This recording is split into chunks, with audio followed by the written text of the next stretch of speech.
Super. Hello, everyone.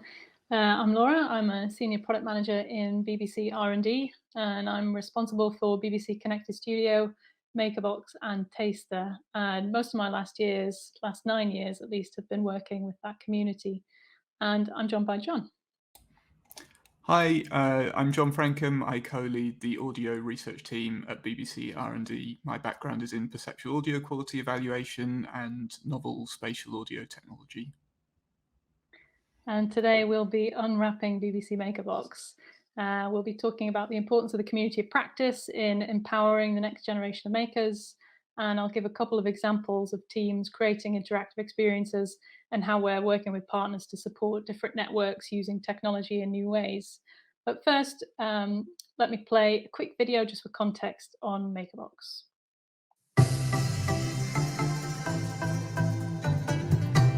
Discover the latest tools for your project. Explore formats like spatial sound, augmented reality, responsive storytelling, and more. Learn from the experts with our in-depth case studies and connect with our community of practice. Share your passion with other future thinkers. Makerbox. For the artists, the technologists, the producers, and the curious. Makerbox. Together, we'll get so much further. So BBC Connected Studio was set up almost 10 years ago in order to inject open innovation practices into BBC's online products and to help find new routes to market for R&D technology. We worked with a lot of startups and SMEs and began a collaborative approach with multidisciplinary teams to start rapid prototyping ideas, testing them with audiences early. It allowed each of the teams to listen and build upon each other's ideas, and this became common practice across the industry and helped build this community of practice. But 2 years ago, we launched BBC Makerbox. And as you heard in the video, it's a product that allows you to discover and experiment with new technology and to connect with these communities. And this enables us in R&D to learn from the different ways that different people, different teams with different skills approach the use of new digital formats. And communities of practice help us to find efficiencies or new features that may strike new creative applications and send us on an entirely new journey into the future. And a community of practice helps us grow exponentially faster, supporting each other, partnering on new work, which may not have happened otherwise. Makerbox empowers this community of connected studio as they discover new technology, they learn from each other's experiences via case studies, and they can connect with experts and other makers. And when we build our community together, we can change the way our audiences respond and participate with us. We're great believers in the immense power of this community of practice, those that have passion for something they do and learn how to do it better as they regularly interact. And this kind of people-powered community allows the network to grow without boundaries, engaging different audiences with different levels of skill. So Makerbox is helping the conversation come to life online. And this approach allows us to scale our future work. One of the key areas of Makerbox is making technology freely available for experimental use where possible. So obviously we have more freedom to do that with the tools that we make directly in BBC R&D, but we do also license third-party tools for a period of time where they may fit with our strategy. So for example, you'll see things like Charisma AI and Scenit, where we've tried to capture what we've learned from those formats and then share it on Makerbox for all future users. But tools available on Makerbox currently include Storyformer, which is a storytelling tool for flexible media within the object-based media space, BBC Notes, which offers companion content for live experiences, and indeed you've all been using it today as an experiment for your second screen experience. I think we've had some good comments so far today, so please send us your feedback. An audio orchestrator, which we'll be doing a bit of a deep dive into later on. But for now, John, can you just tell us a little bit more about how we can make experiences that synchronize connected devices? Yeah, absolutely. So we've been playing around with the idea of audio device orchestration for a little while with BBC R&D and also with some university partners in the S3A research project, so Surrey, Southampton, Salford universities. The idea being that we wanted to deliver immersive listening experiences into the home, and we can do that well when there's a 5.1 channel surround sound system or that kind of high loudspeaker count system, but not many people actually have those. So we're thinking, oh, actually, they do have lots of devices that are capable of playing some sound. So can we kind of capture those devices, bring them together into a system, and synchronize them and distribute audio to use those kind of multiple connected synchronized devices to play an audio experience. We did some testing on that, and eventually we commissioned a trial production called the Vostok-K incident, which I think has been featured in a previous Radio TechCon. And again, it worked pretty well, multiple connected devices, but we realized that we needed to be able to create that stuff more quickly if we really wanted to identify what the benefits of this technology are, if we really wanted to learn from using it. So we spent the next year or so developing the production tool Audio Orchestrator, and then used Makerbox to put that out there in front of the community and learn from the community and give them the opportunity to play around with it. So with Audio Orchestrator, you do the sound design however you like in your digital audio workstation and export some audio files, mono or stereo WAVs. Bring those into the Audio Orchestrator production tool where you can write the metadata that describes how they should be orchestrated across the multiple connected devices. And from there, you can export a web application that uses our template and handles all of the complicated stuff like pairing and connection and synchronization and the user interface aspects. So that's what we've got out there on Makerbox. I'll pass back to you, Laura. I'll talk a bit more about that in depth in a minute. Thanks, John.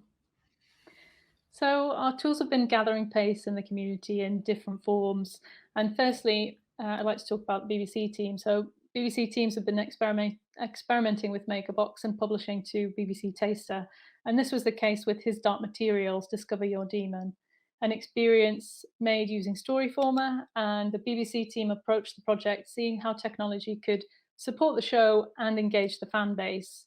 So it enabled them to develop something quick, snackable, and that leaned more on ideas of game design and feedback loops than more traditional program making techniques. And they had to explore ideas around player psychology, motivation, user experience design, things that wouldn't traditionally feature in these kinds of experiences where things were more passive. The results were a quiz-like experience that challenged people to discover their demon. If you know the show, you'll recognize that these animal companions are quite unique and a beloved part of the story's myths, and something that the fans really gravitate towards. So for a small experiment, it rendered 150,000 tries in a weekend, just of social promotion, and over 500,000 tries overall, which is pretty staggering. So we saw that utilizing BBC brands to experiment really garnered reach to the fan base. But the community is not just about big BBC brands. We spent a great deal of our time working with the industry partners or initiatives that try to build skills in technology, empowering this next generation of makers to create the future of content. So we started 4 years ago with the first of these initiatives called New Creatives, and this set out to nurture new artistic talent. So 10 interactive experiences were commissioned, utilizing R&D expertise to support and mentor the artists as they embarked in this journey into digital storytelling. And we successfully ran a number of workshops to support the artists, regular interactions just regarding the development of these ideas. And the latest pilot to come out of that and be published to Taster from this initiative is Philip 21, which again uses Storyformer to take audiences on a date with Philip, this guy here on the screen, where they decide how the evening goes. So the piece explores interracial dynamics and modern love by highlighting the user's choice and agency. The pilot on BBC Taster received an average rating of 4 out of 5 stars, which highlights the sort of quality of the idea, the content, and the use of technology that community are creating. And it's still on Taster if you want to give it a try. By early 2020, we'd understood that we could offer more to our community by facilitating these initiatives with the technology through Makerbox, expertise from the department, and obviously the platform through Taster to put these experiences out to audiences. So we're currently working with dance artists and creative technologists for Dance Passion, which is a UK festival of dance in spring 2022, where 5 ideas have been commissioned to use Makerbox tools to tell these new stories around dance in new immersive ways. Similarly, we've been working with Coventry City of Culture team as part of the Digital Storytelling Lab. They've been utilising research around youth culture globally as the background for these ideas, which will be developed by collaborating artists between Coventry and Nairobi. The artists are using Makerbox tools to explore these ideas, and we'll be able to draw on the community for support, as well as leaning on our team for expertise, idea development, and publication. So I've given you an example of BBC teams using the tools to bring greater value to audiences based on big brand content like His Dark Materials. And I've also shown how the community themselves are learning new skills, creating their own experiences via BBC Taster. But what really excites us is when our communities come together in an excitable flurry around an idea that can then lead to further development of the technology. So this was the case when Super Furry Animals frontman Griff Reese decided that he wanted to create an audio orchestrator version of his new album. And being unable to do live experimental music performances due to lockdown, he turned to digital. So a partnership with the Welsh Creative Cluster brought him into contact with Makerbox tool Audio Orchestrator, and this version was then published to Taster. So if that wasn't enough, BBC Six Music were interested in the experiment, and we had a great idea for more impact to the audiences, which led to more development utilising other R&D technology. And John is going to dive a bit deeper into how we made that happen. Thanks, Laura. So the project with Griff and his production team was a release of his full album, but a special immersive spatial mix of that, where by connecting extra phones or devices that run browsers, you could hear that kind of immersive mix. And so sometimes we have quite close involvement with production teams. With this time, we kind of handed over the production tool, Audio Orchestrator, and chipped in with some advice when it was needed, but really they were just able to produce that.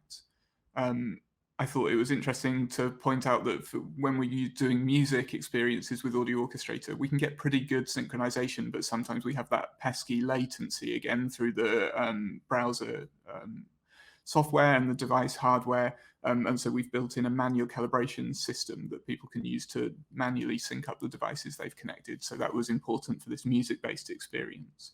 And the one thing that we did have to develop on top of what the tool could already do was the idea of not letting listeners select certain pieces or moving on to listen to the pieces until they'd connected a minimum number of devices, because Griff's production team kind of made this as a 4-channel mix, and they really didn't want people to be able, it didn't quite work without having all of those extra devices connected, which was a little bit different to how we'd originally conceived of this technology, where we wanted to handle any possible number of devices. So that was an interesting thing to learn as well, and something we had to implement.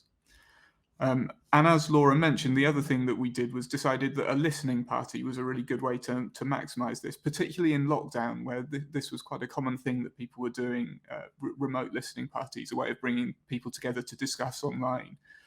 So you might think that with the technology that we've got here, synchronized audio playback across different devices, that a listening party is a kind of reasonably easy thing to facilitate. But actually, that's not quite the case because of the way our system works with a local main device that you're connecting auxiliary extra devices to. And we needed to then manage multiple sessions with a main device and auxiliary devices. And that was pretty tricky. So we used some kind of technical workarounds to deliver this listening party experience, where you'd start an experience on the page that looked like this, and then once you joined, essentially we told the web app to start playing at a certain hard-coded clock time. So if you joined before that time started, you got a countdown and a Lauren Laverne voiceover. Six Music supported us on this listening party, so you got Lauren Laverne explaining what was going to happen and that you had to connect some extra devices in. If you joined after the party had started, you got the option to join the party, and you jump to that live playback time, and also all of the kind of instructions about adding your devices. And whilst that was playing, it was the normal kind of playback page, but without the ability for the user to use the transport bar or the seek bar so that they were playing in time. But if the user did pause that, or if they went into the calibration mode and so lost the kind of live position, we gave them the option to either continue listening where they were or jump forwards to the live marker to listen along with everyone else. So one of the really valuable things for us about BBC Taster is that it means we can put these experiences out there and get some feedback from the people who are trying them. I've got some statistics here from Seeking New Gods on Taster. We had getting towards 2,000 unique tries, and the ratings were really strong here. We were getting 4.6 out of 5-star mean rating for the Seeking New Gods experience. And also some great feedback about the listening party. So 90% saying that they would do a listening party again, as well as using multiple devices again. 94% of people saying that they would definitely like to use multiple devices again. And we've seen similar numbers for other pilots we've put out with this multi-device technology. In terms of why people liked it, we gave some multiple choice options, and 57% of respondents said that the fact that immersion was increased was the best thing about this experience.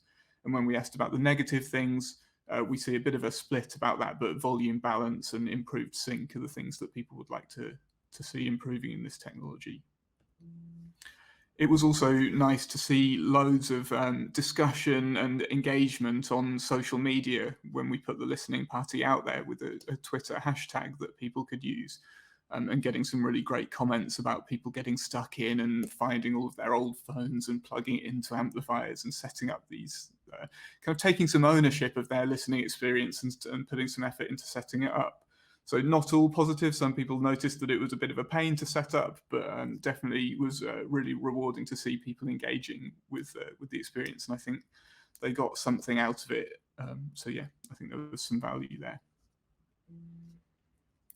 Laura, back to you to just wrap up, I think. Indeed. Thanks, John. Yeah, I hope that gives you a flavour of how we're empowering the next generation of makers. Makerbox is open to anyone who wants to experiment, so please join the community where you can use the tools where possible. We've got new tools coming up in the next few months, notably adaptive podcasting. If you want to know more about that, there's more on the BBC R&D website. We'll have 10 to 15 new pilots published by the community to BBC Taster in spring 2022, so be sure to take a look there. And if you'd like to discuss any ideas or opportunities or collaborations, please do get in touch. Thanks very much for listening.